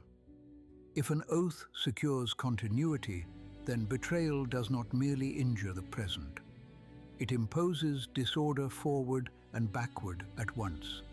It insults the dead, whose labor built the trust, and endangers the unborn, who must now live in the uncertainty that follows. Under such a moral architecture, forgiveness becomes harder, not because dwarves are theatrically vindictive, though some certainly rehearse the part with vulgar enthusiasm, but because the scale of the injury is wider than the immediate moment. A human merchant cheated on a shipment may curse, bargain, retaliate, and move on. A dwarf whose clan lost kin because another house failed its bridge repairs may record the matter as an active fissure in the order of things until sufficient repair, material, compensatory, ritual, and often emotional, has been made. This can be exhausting. It can also be what keeps an underkingdom honest. We who preserve archives are generally advised by the living not to notice this too clearly. They prefer more forgiving paperwork. Oath also explains Dwarven architecture in ways surface peoples frequently miss. A great hall is not built only for impressiveness. It is built so that many obligations can occur under one stable roof. Judgment, feast, mourning, apprenticeship, military ceremony, recitation of lineage, arbitration of claims, blessing of tools, negotiation of dowries, settlement of debts, even the deliberate public humiliation of fools whose private stupidity has begun to threaten structural integrity. Space reflects civic expectation. A narrow chamber and a broad one teach different politics. So do streets, or their underground equivalents. Dwarven avenues, galleries and roads are often wider than a purely defensive mind might first choose, because circulation is itself a civic virtue. A hold must move wagons, ore, militia, stone, the old and the young, and sometimes the dead, without reducing itself to panic. Similarly, dwarven storehouses are frequently placed not only for convenience, but for moral visibility. One should know where the reserve lies. One should know who keeps it. Hidden treasure has its place. Dumathoin smiles on such matters. But common survival stores should not be left to the artistic interpretation of whichever administrator believes famine an excellent opportunity for improvisational authority. Water teaches the same lesson. The control of wells, cisterns, and sluices is among the most sacred civic duties under stone. A poisoned cistern is not simply sabotage, it is blasphemy against continuity. A neglected channel is an oath broken against both ancestors and children.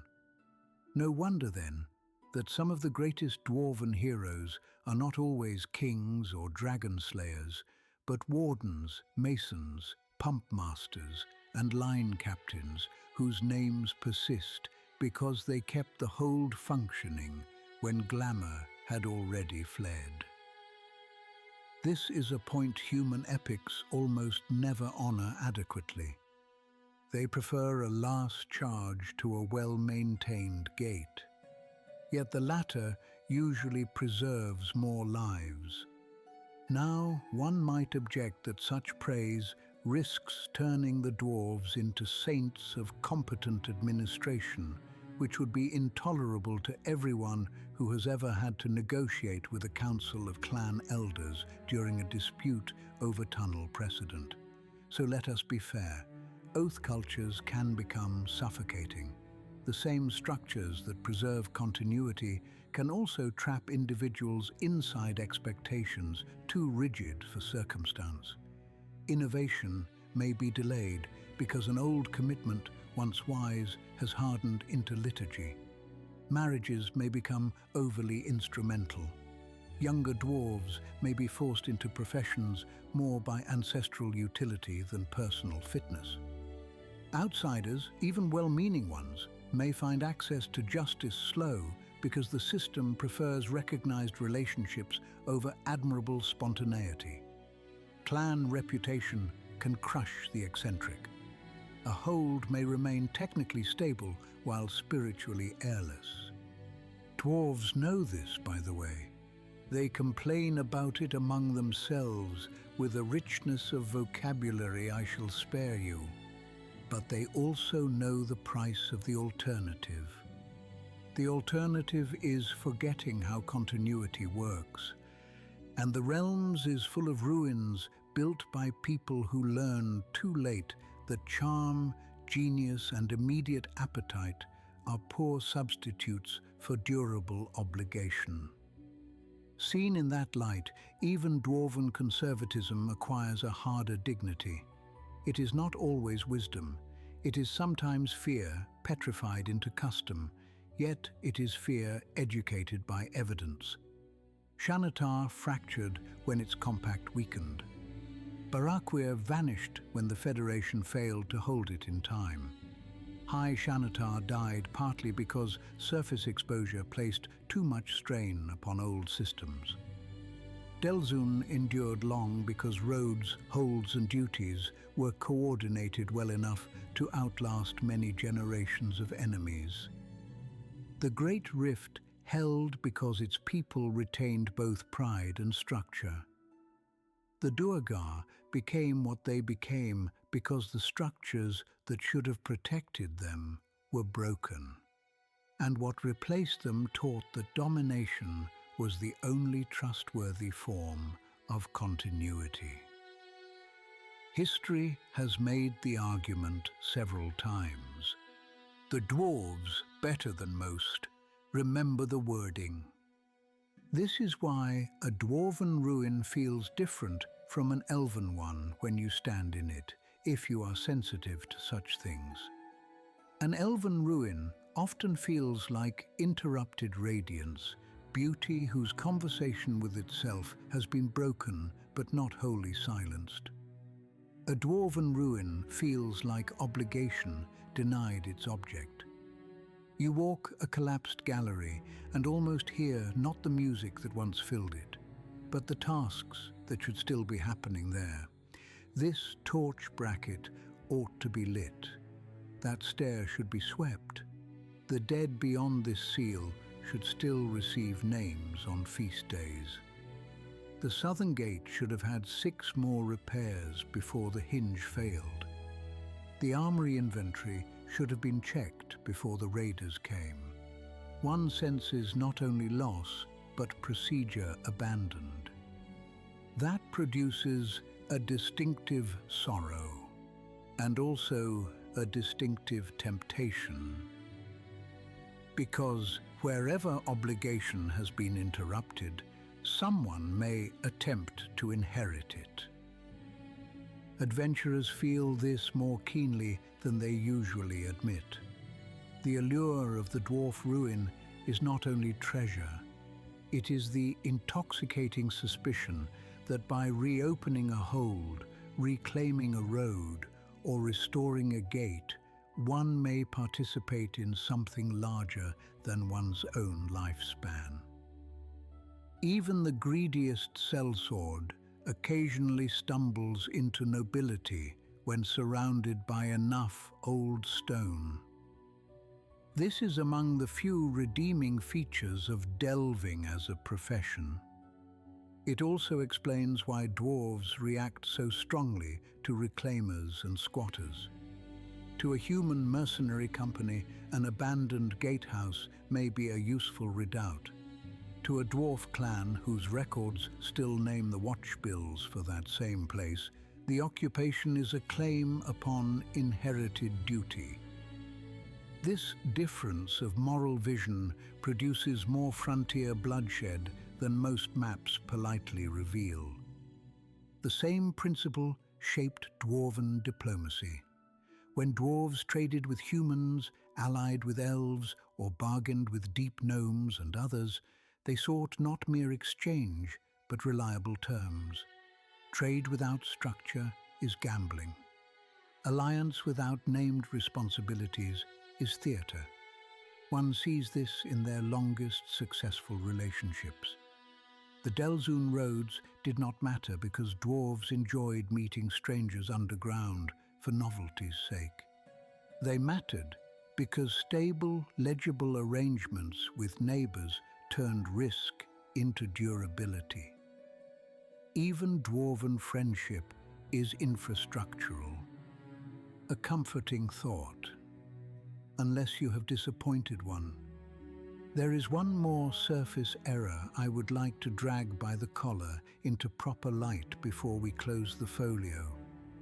People often speak as though dwarven history is defensive by nature, as though the stout folk chiefly endure, as though their grandest talent is survival with admirable profanity.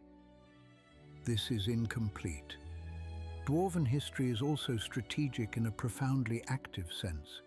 The kingdoms under stone do not merely wait for the world to batter them. They contest routes, project force, shape markets, choose allies, and alter the military possibilities of entire regions.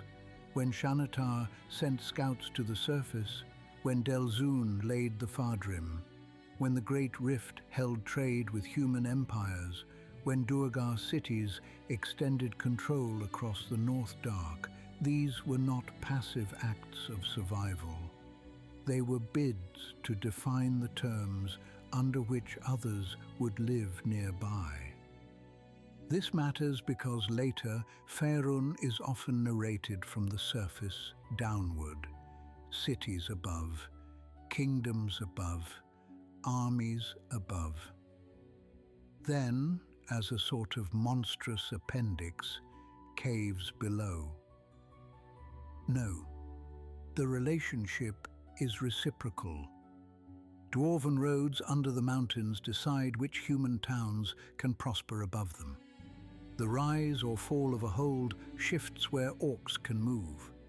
A Duergar kingdom in the deep north changes the price of iron, the danger of certain passes, the traffic of slaves and mercenaries, and the military calculations of surface rulers who may never once see the Dark Lake. A great rift, secure under Gold Dwarf rule, stabilizes vast southern regions not only by direct defense, but by anchoring trade, craft, and deterrence in the deeps. Even the old elven realms learned this, sometimes too late. Their forest edges were safer or more exposed according to which underways were held, abandoned, or contested beneath them.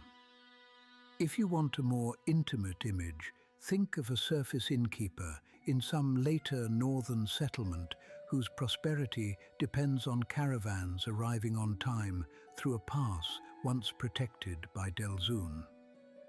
That innkeeper may never know the names of the dwarf kings who first made the route viable. Yet his children eat because those kings thought in stone rather than in seasons. Or think of a frontier village destroyed because a long-sealed deep road beneath the hills has been breached by Duergar or Drow, using maps copied from some ruin, whose meaning the village elders dismissed as old nonsense.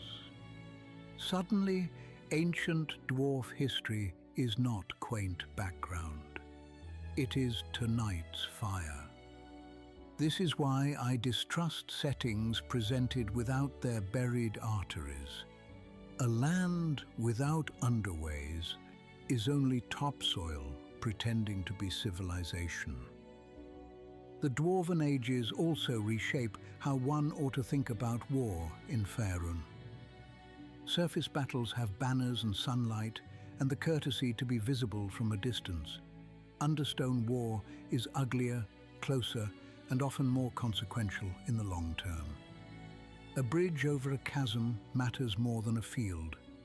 A poisoned vent can kill a district. A tunnel collapse can sever trade for a decade. A captured cistern is both siege and massacre. The Drow understood this. So did the Illithids. So did the Duergar after them. The dwarves mastered it because they had to. Hence, the long wars below are not side stories. They are training grounds for the realm's harshest forms of statecraft. The Spider Wars teach federated peoples what disunity costs. The Mindstalker Wars teach that victory may still conceal irreversible theft. The kin clashes teach that old wrongs can return as new nations. The Duergar expansion teaches that a people born from slavery may build states devoted above all to preventing vulnerability, and thereby become a threat more disciplined than the chaos they fled. The Gold Dwarves' unbroken hold in the Great Rift teaches that secure depth can produce confidence and, in time, a pride bordering on supremacism. Delzoun teaches that roads are as imperial as crowns. High Shanatar teaches that surface breadth may flatter ambition, while quietly overtaxing the very habits that made a people formidable. None of these are merely dwarf lessons. They are Faerûnian lessons. Indeed, later human empires learn from dwarves more than they publicly admit. Imaskar's infrastructural arrogance, Netheryl's exploitation of magical knowledge as civic scaffolding, even later mercantile nations that pride themselves on orderly trade, all inhabit a world where Dwarven example already existed. Coordinated logistics, durable routes, legally enforced obligations, technical skill elevated into state power. Humans will often replace stone with bureaucracy and magic, but the pattern is recognizable. First, build continuity, then build ambition atop it. The difference is that dwarves usually remember the first half better. This makes them, in a sense, the realm's great anti-romantics. Ask an elf what makes a civilization worthy, and you may hear of beauty, continuity, right relation to magic, reverence for memory, proper forms, and occasionally some very tiresome bloodline talk if you have chosen badly whom to ask. Ask a human emperor and you will hear of destiny, expansion, divine favor, prosperity, security, and something unconvincing about the mutual enrichment of conquered peoples. Ask a dwarf, especially an old and competent one, and you are more likely to hear questions. Who keeps the pumps? Who repairs the road? Who can be trusted at second watch? Who holds the burial lists? Who brings grain when the upper pass is lost? How many children can the hold feed if trade fails for 2 winters? Which cousin is skimming from the armory accounts, and how publicly must he be corrected before the matter becomes hereditary? There is philosophy here, but it comes in boots. I admire that. It is also why Dwarven political failure looks a particular way. A failed human polity often becomes incoherent propaganda. A failed elven polity becomes wounded beauty.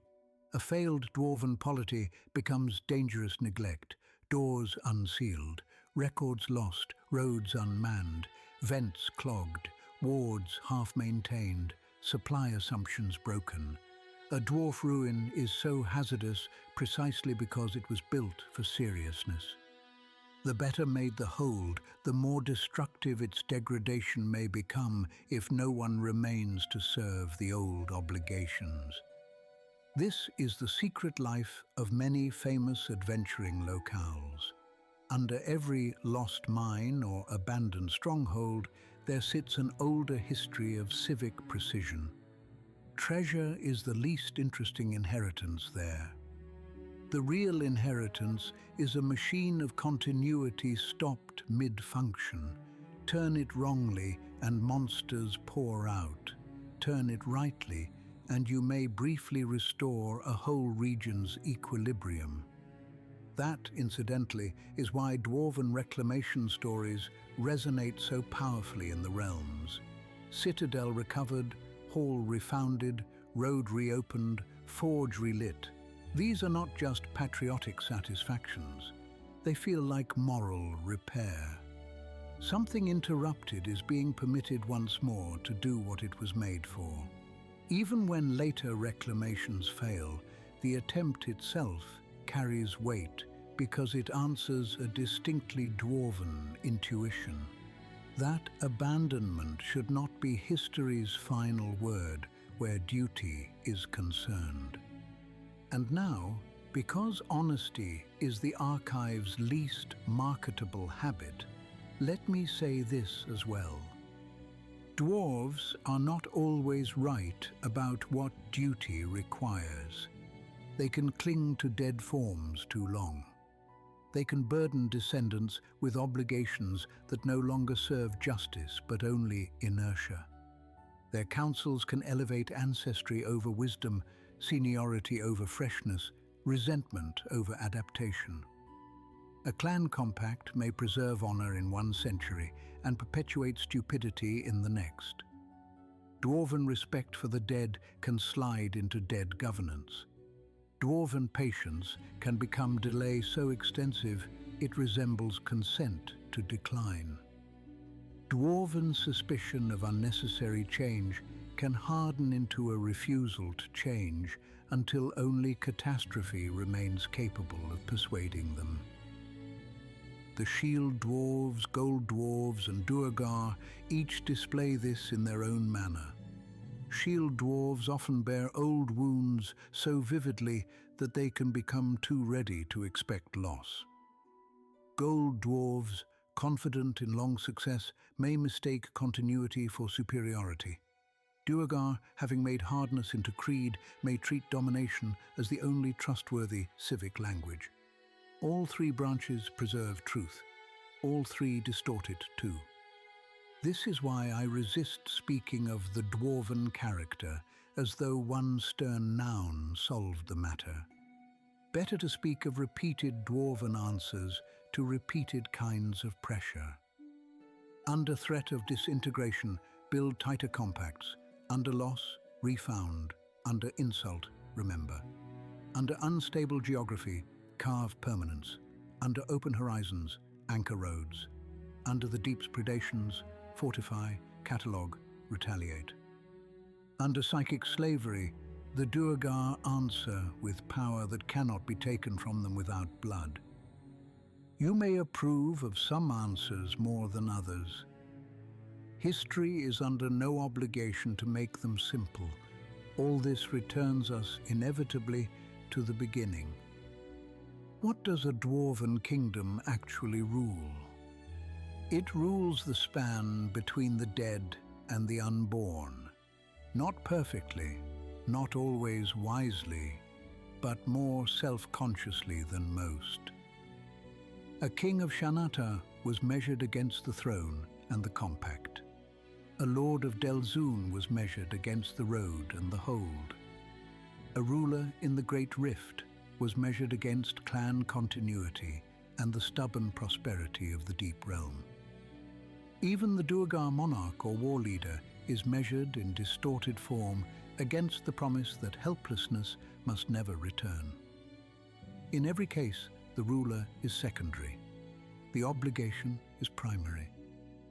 That is the truth hidden beneath all the dragon skull pomp, the gold, the adamantine, the smelter glow, the rune-carved gates, the vaults, the great hammers, the siege stories, and the agreeable quantity of beard oil.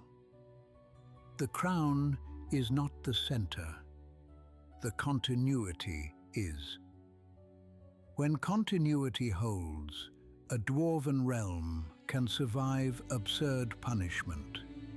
When it breaks, even the strongest hall begins dying before the first outer wall falls.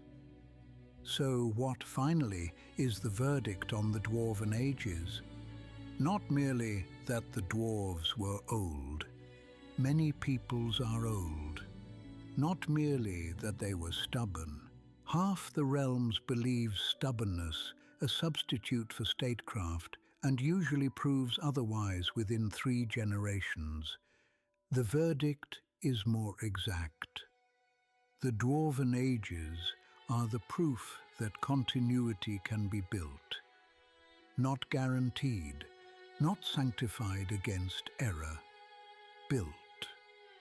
Shanatar demonstrates that a great polity may be founded not by flattening difference, but by binding different strengths into a common oath, provided that oath is tended with enough seriousness to heal more than the paperwork.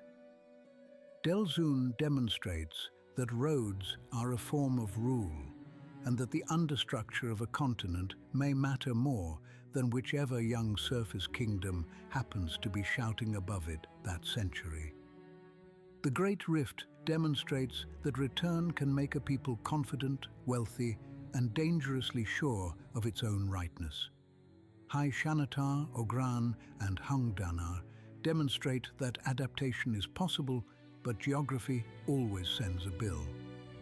Amarindar demonstrates that smaller realms can be as culturally luminous as larger ones when anchored by excellent craft and stern purpose. The Duergar demonstrate the worst and most necessary lesson of all. A civilization that fails part of itself may meet the consequence later as an enemy made from its own neglected wound. That is a grim harvest. It is also, I think, one of the reasons Dwarven history feels so close to later adventure in the realms. To walk Faerûn in any recognizable age is to live among Dwarven continuities, failures, and consequences, whether you know the names or not.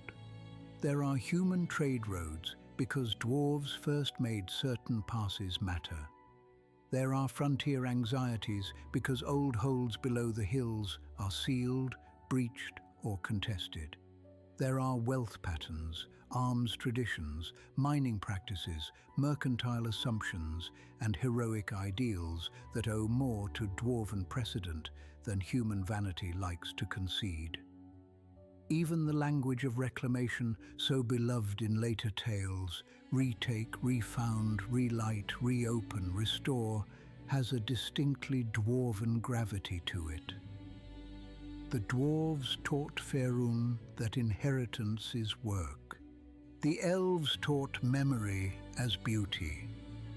Humans would later teach history the velocity of hunger. But the dwarves taught work. Keep the gate, repair the bridge, read the names, hold the road, pass the tool onward in better shape than you received it. Do not ask whether the task flatters you. Ask whether the hold survives if you neglect it. That ethic can become oppressive, yes. I have said as much and shall not retract it. Yet in a world as old, layered and treacherous as Faerûn, there is something nearly holy in a people willing to think that way for millennia. Not because they are quaint, not because they are morally pure, because they refuse the lie that civilization renews itself automatically if enough charismatic fools keep making speeches inside decorated rooms. It does not. Someone has to keep the pumps working. There are more glamorous summaries of history. Most of them are wrong.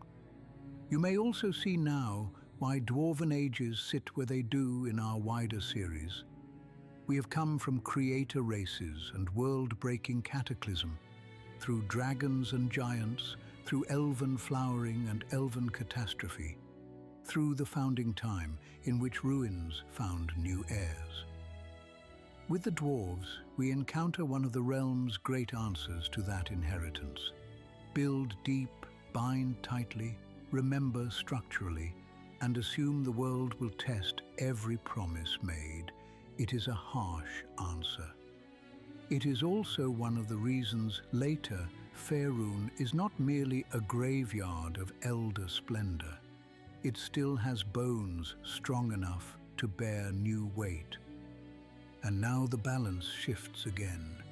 Because while dwarves were refining roads beneath mountains and hammering continuity into the dark, humans were learning how to scale statehood with unnerving speed.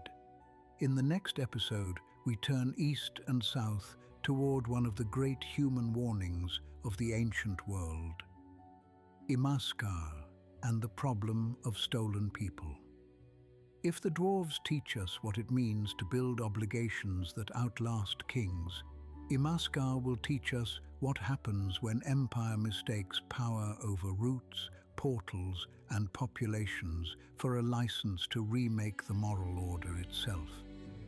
There will be artificers, there will be arrogance, there will be divine backlash of the sort only humans and gods together can produce when neither side is feeling restrained. Before I close the shelves, let me leave you with questions worth carrying upward. When Tark Shanat's heirs saved the Wormskull throne but lost Brightaxe Hall, what exactly did they preserve? The state, the memory of the state, or merely the right to found the state again elsewhere? When a kingdom like Delzoun rules through roads more than spectacle, is it less an empire than its surface neighbors, or simply more honest about what power is made of? Did the gold dwarves of the Great Rift preserve a nobler continuity than their shield dwarf cousins, or merely enjoy the luxury of fewer defeats and thus the confidence to call their survival virtue? How much responsibility did Shanatar bear for the making of the Duergar? Is abandonment still abandonment when the rescuers themselves are embattled, Or does history care only that the lost were, in fact, lost? And what do you think is more dangerous in the long run? A people like the Duergar, who remember their founding wound too well, or a people like certain human empires to come, who remember far too little before attempting greatness? Sit with those a while. Stone is very good at waiting for better questions. If these words reach you by lantern-lit study, spell, respectable broadside, contraband transcript, or some polished little device whose maker believes convenience has abolished the need for thought, leave your reflections where others may read them. Tell me which Dwarven answer you find most compelling. Xanatar's Federation of Strong Differences, the Great Rift's conservative confidence, Delzun's roads and networked holds, Amarindar's severe wealth, or even, if you are feeling disagreeably honest, the Duergar insistence that safety purchased by hardness is still safety of a kind. Tell me whether you think a king is ever truly central in Dwarven history, or whether the office is always only the visible mouthpiece of deeper obligations. Tell me whether a ruin under stone feels to you more like unfinished work or defeated memory. And tell me this as well, when you imagine the realms at their healthiest, do you picture beauty, freedom, prosperity, justice, safety, wonder, or a gate properly maintained? Choose carefully. Your answer reveals what kind of civilization you think can actually endure. Now the candles gutter lower, the archive grows cooler, the old stone approves of nothing, which is one reason I trust it. Before you climb back toward the city above, remember that taleofthelich.com is live. The timelines are gathering there, the transcripts are growing there. The connective tissue between these ages, the roads beneath the roads, if you like, is being laid down there with all the care dangerous memory requires. If tonight has left you wanting the map under the mountain, go to taleofthelich.com. Merch is coming soon as well, because apparently even civilizational obligation can now be worn on the chest in exchange for coin. I remain uncertain, but I concede that a shirt prompting an unexpected conversation about Xanatar is preferable to most uses of cloth. This episode was brought to you by Dharma Web Solutions. If you need a site built with taste, systems built with foresight, or digital work done by people who understand that maintenance is part of creation rather than a humiliating afterthought, visit dharmawebsolutions.com. If the tale served you tonight, leave a rating or review. Modern memory is sorted by shallow engines that mistake volume for value. Every mark of support helps keep long histories from being buried beneath brighter nonsense. Until next time, my apprentice. Close the ledger, check the hinge, listen once before you leave, because stone often says the truest thing after everyone else has finished speaking. And remember, a kingdom under mountain is not a pile of halls. It is a promise stretched across generations, carried by names, tools, roads, tombs, and hands that may never see the far end of what they keep alive. When such a kingdom falls, the stone remains. When such a kingdom endures, it is because enough people chose duty over display, repair over rhetoric, and memory over convenience, often enough that the mountain itself began, reluctantly, to trust them. Good night. May your oaths prove load-bearing, your foundations sound, your repairs timely, and your judgment wary of any ruler who loves the throne more than the road that feeds it.